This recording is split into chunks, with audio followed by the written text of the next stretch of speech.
नमस्कार, सत श्री अकाल, वड़क्कम, जय श्री कृष्णा, जय जिनेंद्र, हेलो, हाय, आय हाय। प्रिय दर्शकों, हाजिर हूँ मैं आप सभी के सामने बॉलीवुड के कुछ अनोखे अनूठे किस्सों के साथ, अजब गजब कहानियों के साथ, उस नई सीरीज के साथ जिसे मैंने नाम दिया है #अजीब दास्तां है ये, शॉक टॉक ऑफ फिल्मी दुनिया विद राधिका जैन।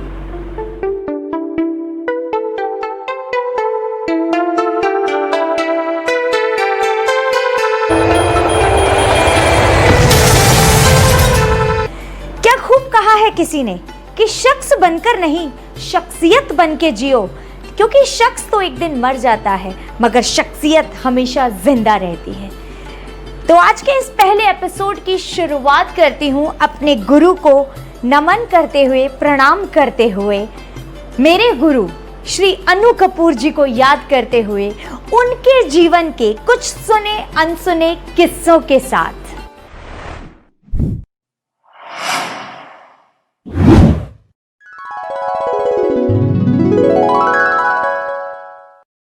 20 फरवरी 1956 भोपाल के इतवारा मोहल्ले में जन्मे श्री अनु कपूर जी ने और उनके परिवार ने कभी नहीं सोचा होगा कि वो इस फिल्म इंडस्ट्री में आएंगे। अनु जी खुद बचपन से ही IPS, IAS जैसा कुछ बनना चाहते थे। वो पढ़ाई में बहुत होशियार थे। उनकी माताजी श्रीमती कमला देवी जी जो बंगाली परिवार से थी और पिताजी श्री मदन लाल जी कपूर साहब जो पंजाबी फैमिली से थे। लेकिन पिताजी खुद चाहते थे कि माताजी उर्दू भाषा का ज्ञान लें। शायद यही कारण था कि अनु कपूर जी हिंदी, उर्दू, फारसी और ना जाने कितनी भाषाओं के जानकार हैं। उनके तलफ़्फ़ुज़ का तो क्या कहना। अस्सलाम वालेकुम। वाह, जगजीत सिंह से सीधा मेहंदी हसन। श्री अनु कपूर जी को जितनी अच्छी समझ फिल्मों की और गीत संगीत की है, उतनी ही अच्छी समझ गीता, बाइबल, कुरान की भी है। हम करना क्या चाहते हैं जरूरी नहीं है कि जिंदगी हमें वही दे, लेकिन जिंदगी हमें वो देती है जो हमारे लिए बहुत अच्छा होता है। परिवार की माली हालत ठीक नहीं होने के कारण उन्हें लोक नाट्य मंडली में शामिल होना पड़ा। आगे चल के धीरे धीरे उससे भी जब गुजारा नहीं हुआ तो उन्होंने चाय बेचने का काम किया, चूरन की पुड़िया बेचने का काम किया, लॉटरी के टिकट बेचने का काम किया। लेकिन कहते हैं ना, अगर आप में हुनर है तो उसे कोई नहीं रोक सकता। लोकनाट्य मंडली का ये सफर जारी था। तभी उनकी माताजी ने उन्हें कहा कि बेटा, अगर भविष्य इसी में तुम्हें बनाना है तो तुम जाकर NSD ज्वाइन करो। NSD national school of drama Delhi, जहां पर उनके बड़े भाई श्री रणजीत कपूर जी पहले से ही शिक्षा ले रहे थे। माताजी के आग्रह पर, बड़े भाई रणजीत कपूर के आग्रह पर 1976 में उन्होंने नेशनल स्कूल ऑफ ड्रामा में एडमिशन पा ही लिया। बस फिर क्या था, अभिनय का क्षेत्र कर रहा था उनका इंतजार और थिएटर से हो गई इस महान कलाकार के अभिनय की शुरुआत। बात है 1979 की। श्याम बेनेगल साहब ने उन्हें एक नाटक एक रुका हुआ फैसला में अभिनय करते हुए देखा, जहां पर अनु जी की उम्र 30 साल से भी कम रही होगी और उन्होंने 60 साल से ऊपर के बुजुर्ग का ये रोल बखूबी अदा किया। श्याम बेनेगल उनकी इस परफॉर्मेंस को देखकर इतने उत्साहित हुए कि उन्होंने उन्हें अपनी अगली फिल्म में लेने का मन बना लिया। और बस क्या था, पत्र लिखकर बोल दिया, अनु जी आ जाइए, आपको अपनी फिल्म में एक किरदार देना चाहता हूँ। तो बस इसी मौके का तो इंतजार हर एक कलाकार को होता है। अनु जी ने बोरिया बिस्तर पैक किया और पहुंच गए मुंबई। मुंबई पहुंचने के बाद सबसे पहली फिल्म जो उन्हें मिली, ऑफ कोर्स पहली फिल्म जिसमें उन्होंने काम किया वो थी श्याम बेनेगल की मंडी। और ये एक खुशनसीबी ही मैं कहूंगी कि उन्हें अपनी पहली ही फिल्म में शबाना आजमी और स्मिता पाटिल जैसी अदाकाराओं के साथ अभिनय करने का मौका मिला। मंडी में उनकी परफॉर्मेंस छोटी थी मगर दमदार थी। उसके बाद अगली फिल्म उन्हें मिली मशाल। लीड कैरेक्टर थे वो हमारे थे अनिल कपूर साहब और अनिल कपूर जी से बहुत अच्छा एक इंसिडेंट मुझे याद आता है। आप में से कितने लोग ये बात जानते हैं या नहीं जानते हैं कि अनु कपूर जी का असली नाम अनिल कपूर है, अनिल कपूर था। हुआ ये था, बहुत मज़ेदार सा किस्सा है कि मशाल फिल्म की शूटिंग के बाद यश जी के ऑफिस से फ़ोन आया कि साहब आप आइए अनिल जी और अपना चेक ले जाइए। अब अनु जी पहुंच गए वहाँ पर। उन्होंने देखा कि मेरी फीस तो 4,000 रुपये थी और मुझे चेक दिया जा रहा है 10,000 का। हो सकता है मेरी परफॉर्मेंस प्रोड्यूसर को बहुत पसंद आई हो और उन्होंने मेरा मेहनताना मुझे बढ़ा कर दे दिया, तो वो भी अपना चेक लेकर आ गए। तो जब अगले ही दिन बोनी कपूर जी अनिल जी का चेक लेने, अनिल कपूर जी का, एक्चुअल अनिल कपूर का चेक लेने जब ऑफिस में पहुंचे तो वहां उन्हें पता चला कि वो चेक तो पहले दिया जा चुका है। तो बोनी जी घबरा गए। बोनी जी बोले, अरे मैं तो अभी आया हूं, मैंने तो किसी को भी नहीं भेजा, तो आपने ये चेक दिया कैसे? बाद में पता चला कि अनिल कपूर जो कि अनु कपूर हैं, उनको 4,000 की जगह 10,000 का चेक दे दिया गया था। तो इसीलिए अनु जी ने सोचा कि जी ये बहुत बड़ी बात होती है किसी आर्टिस्ट के लिए, किसी दूसरे आर्टिस्ट को वैल्यू देना, उसकी कद्र करना। तो उन्होंने भी सोचा कि अनिल कपूर तो एक ही है, हम तो अनु कपूर बन जाते हैं। और वाकई उन जैसा ना कोई था, ना कोई है और ना कोई होगा। अनु कपूर जी आप एक ही थे, एक ही हैं और आप जैसी शख्सियत एक ही रहेगी।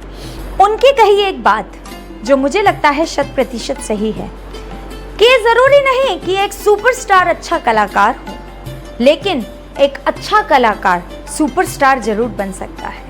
जी हाँ, अपने आप में एक उम्दा कलाकार हैं श्री अनु Kapoor. The Indian Army to act contrary to the prescribed courses of action, the various bilateral agreements between the constitutional library country and India is wholly justified. मैं इत्र सा महकूं ये आरज़ू नहीं है मेरी, मैं इत्र सा महकूं ये आरज़ू नहीं है मेरी, तमन्ना बस यही है कि मेरे हर किरदार से खुशबू आए। शायर ने बहुत ही बढ़िया बात कही कि तुम्हारी जुल्फ के साये में शाम कर लूंगा और सफर एक उम्र को तमाम काम कर लूंगा और नजर मिलाई तो पूछूंगा इसको अंजाम और नजर झुकाई तो खाली सलाम कर लूंगा। किस किरदार की बात करूं जो उन्होंने निभाया है? तेजाब के अब्बास अली की, वीर सावरकर की, सरदार के मोहनदास करमचंद गांधी की, 7 खून माफ के कीमत लाल की, विकी डोनर के बलदेव चड्डा की, या फिर मिस्टर इंडिया के गायतोंडो की। उससे भी आगे बढ़ूं तो खुदा हाफिज के उस्मान भाई। एक से बढ़कर एक दमदार परफॉर्मेंसेस। ये कहना मुश्किल है कि क्या इनमें से कोई सबसे ऊपर है। ये सभी वो किरदार हैं जो अनु जी ने बखूबी निभाया है और आज भी उन किरदार की यादें हमारे मस्तिष्क पटल के ऊपर हैं। हेलो, हाँ जी, है जी, आपकी भैंस ने दूध देना बंद कर दिया? तो मैं क्या कर सकता हूँ भाई? अरे मैं भाई व्हाट कैन आई डू? ये जानवरों का अस्पताल नहीं है। Please try to understand my problem यार। अब please for God sake, please for God sake. डर में अनु जी का एक डेड सीन था। उस वक्त उदया तारानागर भी वहां पर मौजूद थी और उनके इस परफॉर्मेंस को देखकर उदया तारानागर ने अपने लेख में ये बात लिखी थी कि अगर डेड सीन करना हो तो अनु कपूर से सीखिए। इसे कहते हैं सच्चा कलाकार, the most underrated star of Bollywood cinema. आपको दो नहीं चाहिए जी, और तो अनु चाहिए नहीं ऐश्वर्या। हाँ जी, है जी। बच्चा बड़ा होके क्या बनेगा इसकी भी टेंशन नहीं। बिल्कुल पहले करियर डिसाइड करो, बाद में बच्चा पैदा करो। श्री अनु जी ने टेलीविजन इंडस्ट्री में भी अपनी खास पहचान बनाई है। 1993 से शुरुआत हुई अंताक्षरी की और इस अंताक्षरी को नया आयाम दिया अनु कपूर जी ने। इंटरेस्टिंग बात आपको बताना चाहूंगी, अंताक्षरी शुरू होती है अ से और खत्म होती है र पे, और हमारे अनु जी का नाम भी शुरू होता है अ से और खत्म होता है र पे। यानी अंताक्षरी है तो अनु जी हैं, अनु जी हैं तभी अंताक्षरी है, ये कहना गलत नहीं होगा। और ये मेरी बहुत बड़ी खुशकिस्मती है कि 2004 में जी टीवी, 2007 में स्टार 1 और 2013 में सब टीवी, उन्होंने जब जब अंताक्षरी खिलाई मुझे उसमें पार्टिसिपेट करने का मौका मिला। उन्हें अपनी ज़िंदगी का पहला प्लेबैक करने का मौका मिला और वो भी किसके साथ जानते हैं? आशा भोसले जी के साथ। कलाई देखो तो चूड़ी का बोझ सह न सके और उस पे दावा कि तलवार हम उठाएंगे। फरेब मक्र में इनका नहीं कोई सानी, ये जिसको डस ले वो मांगे ना उम्र भर पानी। आशा जी के साथ ये खूबसूरत कव्वाली उन्होंने गाई श्रीमान आशिक फिल्म में। उनके द्वारा गाया गया गीत आप हालिया रिलीज फिल्म पंगा में भी देख सकते हैं। अरे बीबी जैसी पहले थी वैसी फिट हो जाओ।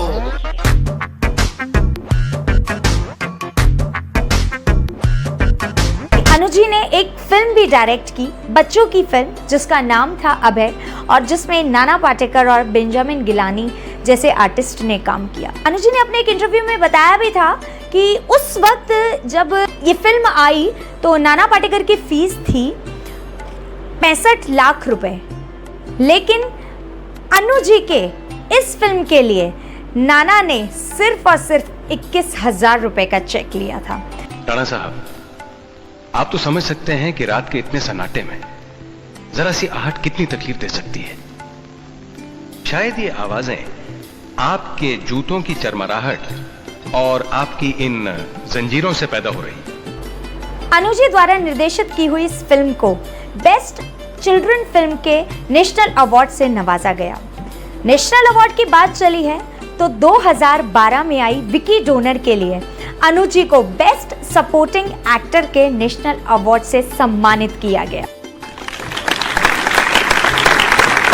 विकी डोनर के बाद तो एक के बाद एक अनु जी ने सुपरहिट फिल्मों की बौछार कर दी और हालिया रिलीज खुदा हाफिज में अपने किरदार से सभी का दिल जीत कर ले गए।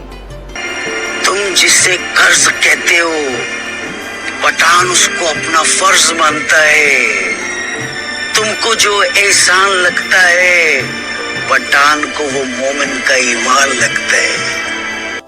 और आखिरी में अनु जी के बारे में सिर्फ इतना ही कहना चाहूंगी, किरदार देखना है तो सूरत ना देखिए, मिलता नहीं ज़मीं का पता आसमान से। तो दैट्स ऑल फॉर टुडे। ये था आज का हमारा पहला एपिसोड। तो आई होप आज का ये एपिसोड आप सभी को पसंद आया होगा और आने वाले एपिसोड्स में हम लेकर आएंगे कुछ शॉक टॉक ऑफ फिल्मी दुनिया विद राधिका जैन। आप सभी से रिक्वेस्ट है कि अगर आपको ये वीडियो पसंद आया तो प्लीज़ इस वीडियो को लाइक करें, मेरे चैनल को सब्सक्राइब करें और हाँ, पास में जो घंटी वाला बटन है उसको दबाना ना भूलें ताकि जल्द से जल्द मेरे द्वारा की गई अपलोड्स के नोटिफिकेशन आप तक पहुंच सकें। और आखिरी में यही कहना चाहूँगी कि हंसते रहिए, मुस्कुराते रहिए, गाते रहिए, गुनगुनाते रहिए, लेकिन कभी अलविदा ना कहिए, क्योंकि हम है राही प्यार के। फिर मिलेंगे चलते चलते।